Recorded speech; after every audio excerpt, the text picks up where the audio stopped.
A disciplina de Economia Brasileira 1, não é, ela termina no segundo PND, né, governo Geisel e segundo PND. E Economia Brasileira Contemporânea 2 começa, então, na década de 80, tá?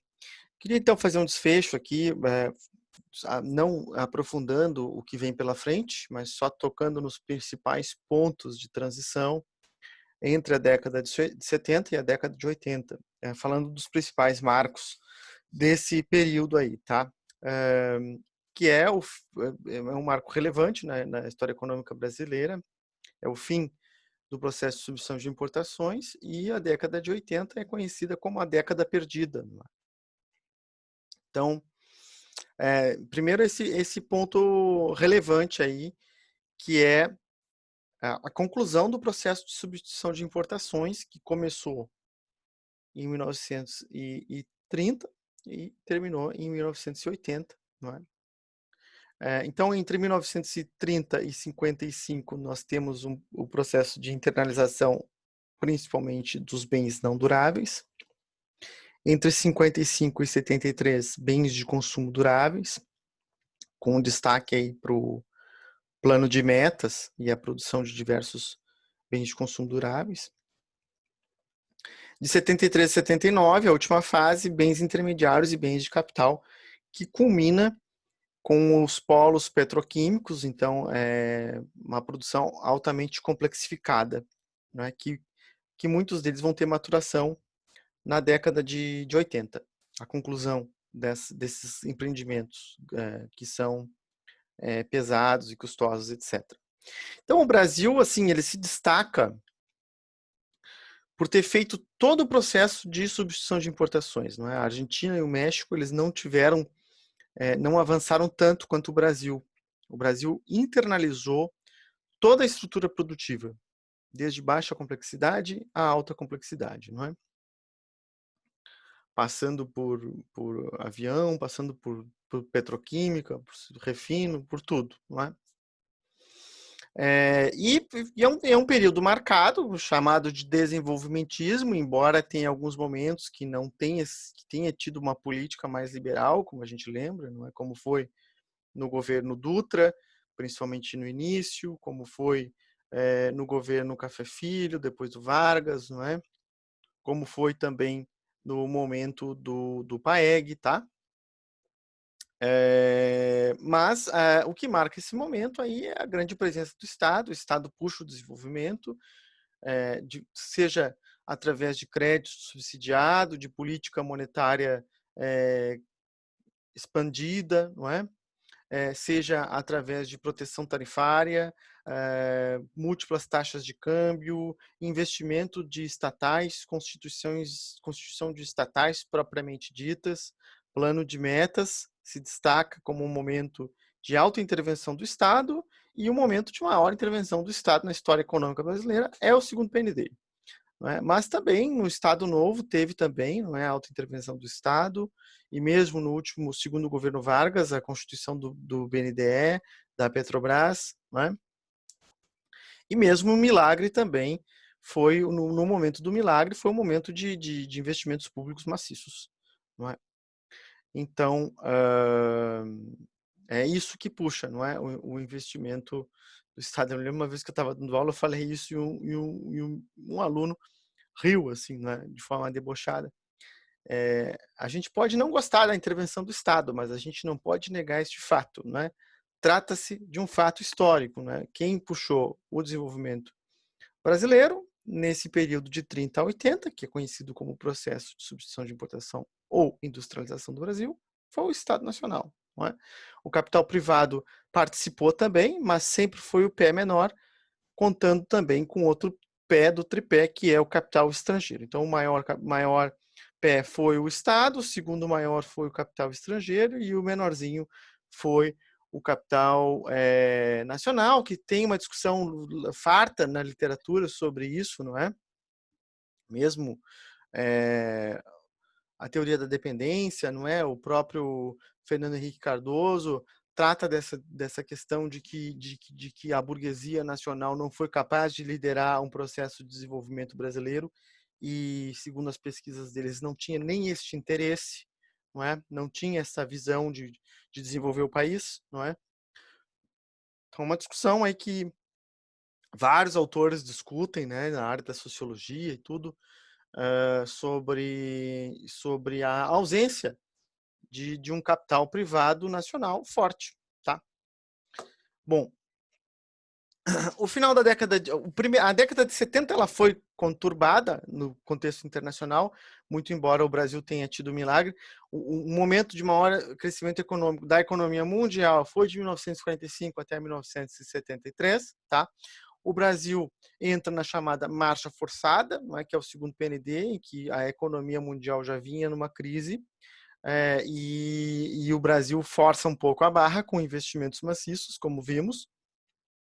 E em 1979, no final, ali na transição do Geisel para o Figueiredo, o segundo choque do petróleo, não é? E teve a Revolução Iraniana e depois a guerra Irã-Iraque, que faz com que o preço do petróleo suba bastante, não é? Nesse período aqui, né? Então, o primeiro choque do petróleo aqui, em 73, e o segundo choque do petróleo em 79, tá? Bom, o petróleo já era a locomotiva de tudo, né? De todos os insumos, de transporte, de plástico, enfim, né? De tudo. E isso causa vários problemas mundo afora, inclusive no Brasil, né? Então, é isso que eu vou falar de forma rápida, sem aprofundar, porque no fundo essa discussão aqui já é economia brasileira 2, como eu disse, né? Mas eu gostaria de fazer esse desfecho de transição aí entre o final do processo de substituição de importações e esse início de uma outra era, na verdade, na economia brasileira e mundial, tá? Que é o início da década de 80. Então, o que nós tivemos aqui? Como eu falei, né? Em 68 até 71, nós tínhamos já a crise do sistema financeiro internacional, né, que era o dólar flexível, que era o dólar ouro, não é? Que o dólar era lastreado em ouro, até que em 71, 71 tem o fim dos controles financeiros, não é? Então, o aumento da desregulamentação do capital e uma desconfiança com relação ao dólar. Em 73, o colapso do Bretton Woods, são questões lá de economia internacional que vocês vão estudar com profundidade. Os choques do petróleo, 73 e 79, e um crescimento da inflação derivado desse processo de elevação de custos generalizado, né? O primeiro choque do petróleo quadruplicou o preço, né? E o segundo choque do petróleo gerou um crescimento também muito grande dos custos e, portanto, dos preços. Ainda, eu tenho com o abandono do Bretton Woods, o padrão dólar flexível, em que o dólar deixa de ter, né, deixa de ter lastro, passa a ser emitido de acordo com os interesses e os objetivos do Federal Reserve, né? Bom, então isso gera uma volatilidade muito grande do fluxo de capital. Esse momento aqui também, não é? Década de 70, é o que se chama de início da financiarização, em que o sistema financeiro vai ganhando cada vez mais representatividade com relação ao sistema produtivo, tá? Então, são várias mudanças que acontecem aqui. Em 81, o FMI passa a ter cada vez mais peso na agenda econômica internacional, não é? Com a visão de liberalização, tá? Então, não era o Brasil que estava no momento de estado forte, era o mundo todo, tá certo? Inclusive tinha a União Soviética, inclusive o welfare state, etc. E aqui na década de 80 gira, né? É o neoliberalismo, tá? Aqui que começa então o chamado neoliberalismo na década de 80 e no Brasil, no mundo, né? Embora no Brasil com peculiaridades, isso chega um pouco mais lento no Brasil, mas aqui começa a fase que a gente chama de neoliberalismo, desregulamentação creditícia, expansão do sistema financeiro e da mobilidade de capitais, liberalização comercial e financeira. Nos Estados Unidos, em particular, assume Ronald Reagan, não é? Que na década de 80 aí, que vai marcar aí o neoliberalismo, não é? Desmonte do New Deal, que eram aquelas políticas que vinham lá para combater a crise de 30 do Roosevelt, e também toda a questão legal, bancária, né? A Glass-Steagall, que é bastante famosa, vocês vão estudar isso em economia internacional. E redução dos gastos sociais nos Estados Unidos, mas isso começa a cada vez mais crescer, uma crítica ao welfare state, não é? Posso até botar um livro de sugestão aí desse processo de transição, que é outro tópico, né? Mas a crítica ao welfare state, né? Crítica às políticas sociais, críticas ao Estado, e no caso dos Estados Unidos, crescimento dos gastos militares, tá? E teve algo que marcou aqui também, né, que já vinha antes do Reagan, mas que ganha força com Paul Volcker no Fed, é a elevação da taxa de juros nos Estados Unidos, tá? Que, bom, isso acaba sendo marcante aí para a década de 80. Na verdade, os Estados Unidos aqui estava em xeque, não é? A possibilidade existe uma desconfiança com relação ao dólar, né, desde 71, como eu falei, desde 68, na verdade. E aí o Paul Volcker ele eleva a taxa de juros no intuito de atrair capitais para os Estados Unidos e reafirmar o dólar como uma moeda sólida, tá? Que é o que acaba acontecendo. Então aqui nós temos aqui no final da década de 70, ó, a elevação da taxa de juros nos Estados Unidos, certo? Até 1982, um crescimento assim que dobra, né? Sai daqui do patamar aqui de 7, né, no olhômetro, para em torno de 14,5, mais ou menos, dobra, né? Só que se a gente lembrar, tem um porém aqui, que, bom, a elevação da taxa de juros pelo Fed, a elevação da taxa de juros internacional, só que o Brasil tinha se endividado muito no segundo PND em moeda estrangeira, tá? Com dívida pós-fixada. Não apenas o Brasil, outros países também. Isso vai gerar a crise da dívida de vários países, inclusive o Brasil, tá? E o Brasil vai dar calotes aqui, né? Então, assim, eu não vou aprofundar aqui mais uma vez, é só para trazer uma ideia, tá? Nós temos aqui na década de 80, né, a crise da dívida externa, tá? Que é em decorrência de todo esse processo. E aí, bom, né? Uma das medidas que os países foram obrigados a fazer é gerar, enfim, né, divisas externas, ter a capacidade de gerar divisas externas, no caso, reduzindo importações e aumentando exportações, que no caso do Brasil foi uma desvalorização da moeda nacional, tá? Então, tem toda uma discussão ali no governo Figueiredo sobre a desvalorização, que é o que acaba acontecendo, né? Uma desvalorização da moeda nacional, ou seja, quando desvaloriza a moeda nacional, tem um repasse inflacionário, tá? Então, nós temos aqui um repasse inflacionário, e mais o choque de custos do petróleo, né? Então, um crescimento aí da inflação, que é o que vai marcar a década de 80, né? Inflação elevada. Então, a crise da dívida, né? O Brasil vai quebrar, vários países vão quebrar, Argentina, México, Polônia, vários países periféricos quebram, né? Derivado de todo esse processo internacional, né? Que é choque do petróleo e elevação da taxa de juros. Isso também, a economia mundial desacelera, né? Então, uma crise, né, internacional, tá? E o Brasil, aqui tinha uma discussão, né, se o Brasil ia optar por uma política recessiva ou optar por uma política desenvolvimentista, tá?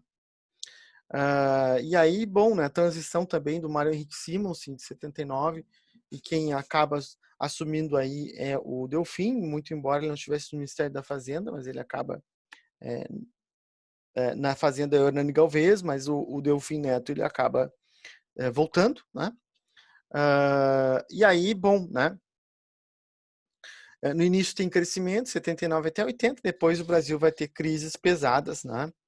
E tem um ajuste, né? Um ajuste voluntário de 80 a 82 e depois a imposição do FMI de políticas recessivas, o Brasil vai entrar numa recessão, numa crise que tem diversos desdobramentos. Então eu só vou falar assim desse início aqui do governo Figueiredo, tá? havia essa discussão entre austeridade fiscal e continuidade do desenvolvimentismo.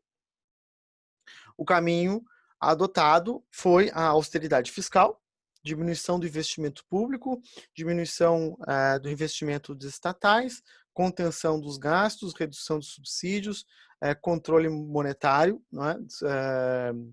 E, enfim, política recessiva, cambial e monetária, e também uma desvalorização cambial que tem impactos inflacionários e também recessivos, né, dado que reduz a renda real, né?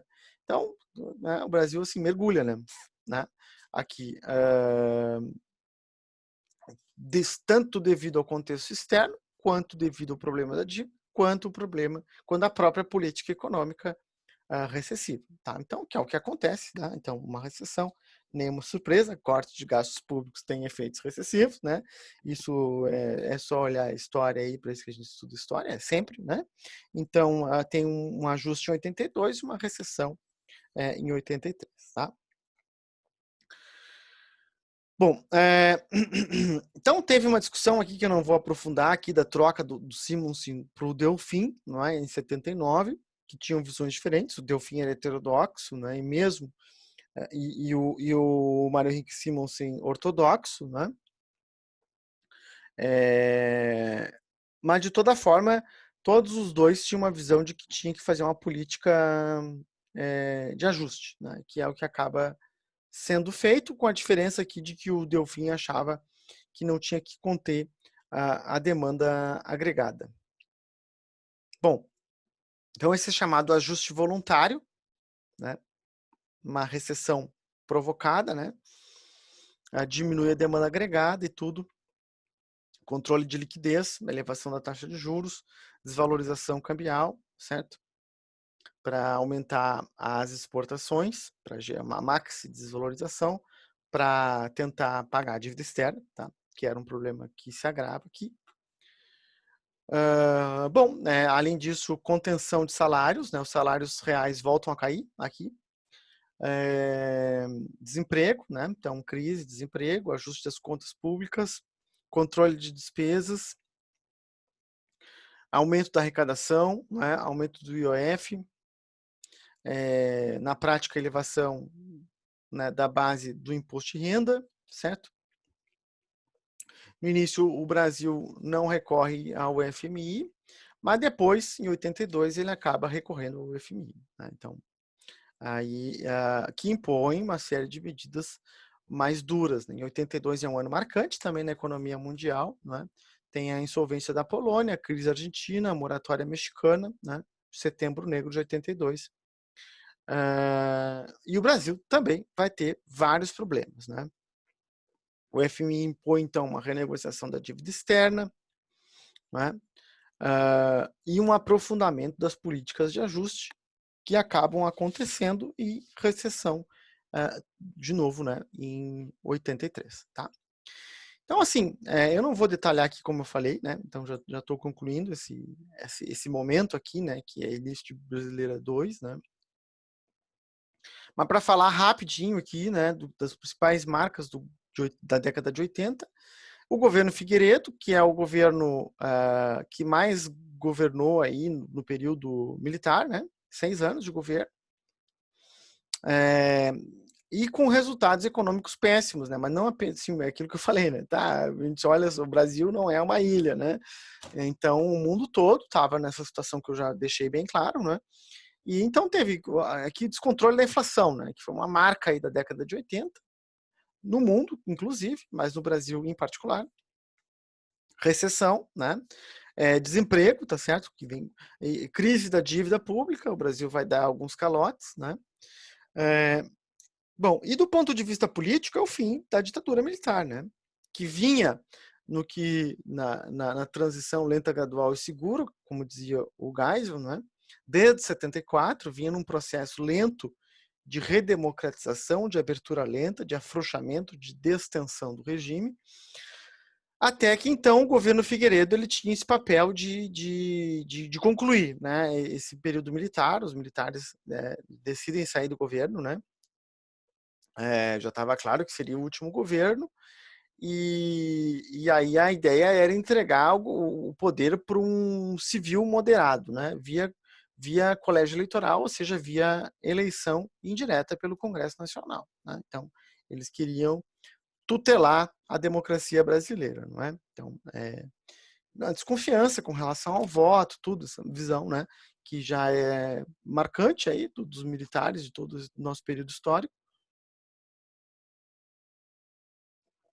E aí tem um movimento Diretas Já, né, que ali 83, 84, né, que a, a, a ditadura militar, ela, bom, perde a credibilidade, entra em descrédito, né, todo esse momento aqui, o governo Figueiredo foi o pior governo do período militar, sem dúvida, teve resultados econômicos muito ruins, né? E dá mais o contexto externo, mais a crise que a gente importa, em certa medida, há uma completa desmoralização, né? Então, recessão, inflação e desemprego, né? Crise da dívida pública e calote externo, né? O que pode ser pior que isso, né? Só o caos e a fome, né? Então, não chegamos nesse nível, mas foi muito ruim, né? Foi um governo ruim, um momento ruim. Tá? Então, aí as diretas já que acabam não acontecendo, né? Apesar de toda a mobilização, e aqui a união de um amplo espectro político, né? Que passa pelo PSDB, que vai se formar depois, pelo PMDB, que era o principal partido de oposição, o MDB, que se transforma em PMDB, não é? O PDT, né? O PT, o PCdoB, o PCB, né? Um amplo espectro político aí nessa campanha do Diretas Já, e uma mobilização também da classe média, né? Que é geralmente conservadora, mas que fica em oposição aos governos militares. Os governos militares perdem apoio. E, bom, só que no final das contas, o Congresso Nacional não aprova as diretas já, não é? Não tem eleição direta, é eleição indireta, né? Que é eleito, então, Tancredo Neves e vice José Sarney. Como a gente sabe, Tancredo Neves não chega a assumir, ele morre, né? E quem assume o governo é José Sarney, né? Que tinha apoiado a ditadura militar durante todo o período, né? Ele rompe no final, né?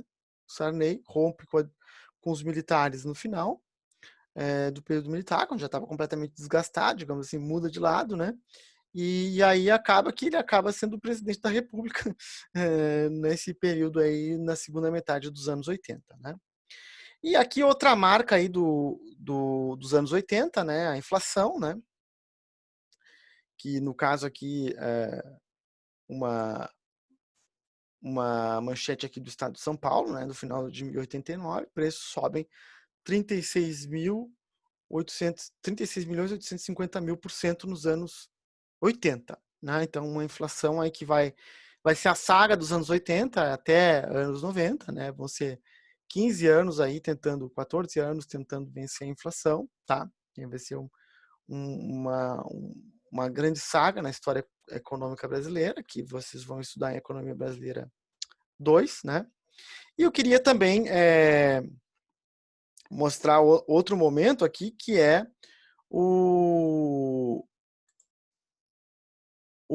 a promulgação da Constituição, né, de 1988, né, que é um marco aí também, né, a promulgação da Constituição democrática, né.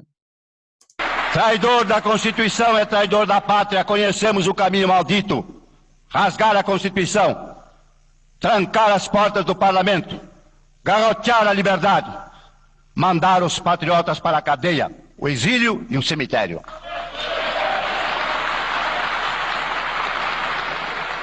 Quando, após tantos anos de lutas e sacrifícios, promulgamos o Estatuto do Homem, da Liberdade e da Democracia, bradamos por imposição de sua honra.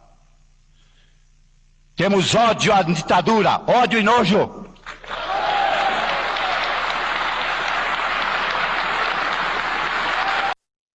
Então esse momento aí da promulgação da Constituição, né, a redemocratização do país e tudo isso que vocês vão estudar mais profundamente em Economia Brasileira 2. E bom, né? Assim, então, é o desfecho aí desse período histórico que termina na década de 80.